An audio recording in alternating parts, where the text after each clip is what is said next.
Okay guys, saya Gary daripada GCI Motor. Hari ini kita ada Kawasaki Versys 1000 tahun 2012.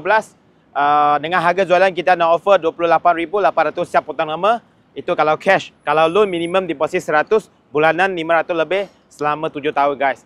Kemudian untuk motor second hand ni kita ada free 1 year warranty. Kita ada percuma warranty setahun.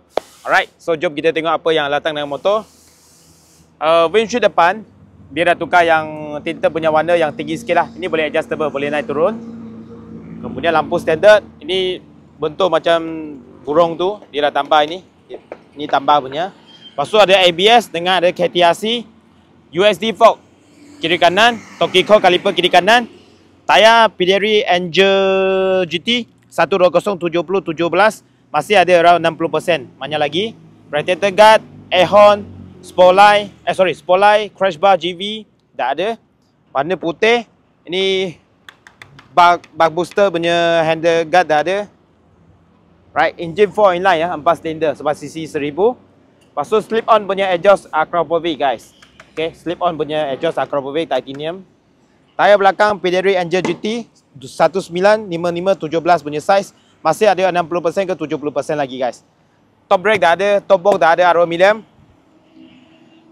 So siap dengan ada crash shifter lagi. Ini kalau tak silap saya Rhino Jack punya crash shifter, tapak itir dah ada. Right. So kita tengok dia punya USB charging port pun ada. Okay. USB charging port pun ada, wattage meter ada. Mileage 91,000 original sebab motor tahun dah agak lama kan. So mileage original, condition engine tune lagi. Ada KTRC, traction control tu boleh set lah. Okay, ada low power KTRC boleh set 1 off ataupun 1, 2 ataupun 3 ataupun off. Alright, lepas tu power mode pun ada power ataupun low. Right, last kita check.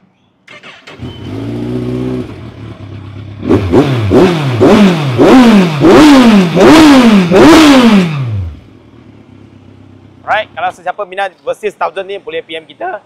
Tahun 2012, harga jualan 288, siap potong nama cash. Kalau loan minimum deposit 100, bulanan 500 lebih selama 7 tahun. Ada free warranty 1 years. Alright, kalau korang ada credit card, nak pakai credit card swipe bayar cash motor ni, buat installment dengan bank pun boleh. 0% interest. Boleh PM kita untuk dia punya T&C guys. Bye.